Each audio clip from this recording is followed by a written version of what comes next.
దేవుని దగ్గర పెట్టే ప్రసాదం అపవిత్రం చేసే విధంగా ఓసారి బాధేస్తుంది. ఎనిమల్ ఫ్యాట్ కూడా వాడారని, ఏది గీకు బదులు రామజన్మ అయోధ్య రామ మందిరం కోసం దానికి కూడా వీళ్ళు 1,00,000 లడ్లు ఇలా బీఫ్ తోటి, పిగ్ ఫ్యాట్ తోటి, ఫిష్ ఆయిల్ తోటి కలిపిన లడ్డు 1,00,000 లడ్లు. దానికి కూడా తిరుపతి లడ్లు టీటీడీ లడ్లు.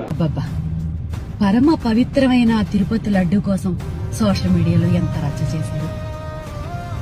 ప్రజల భక్తుల మనోభావాలని బాబో ఎంత హింసించేశారు నిజంగా చెప్పాలంటే.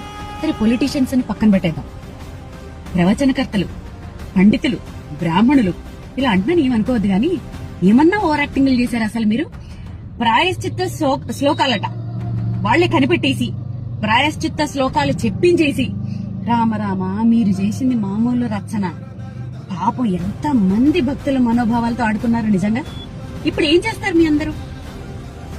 మరి ఇప్పుడు మీరు నిజమైన హిందువులైతే, మీరు నిజంగా వెంకటేశ్వర స్వామి భక్తులైతే అదే నోటితో సోషల్ మీడియాలో మమ్మల్ని క్షమించండి అని పోస్టులు పెడతారా? పెట్టండి, ఎంతమంది పెడతారో చూస్తాం.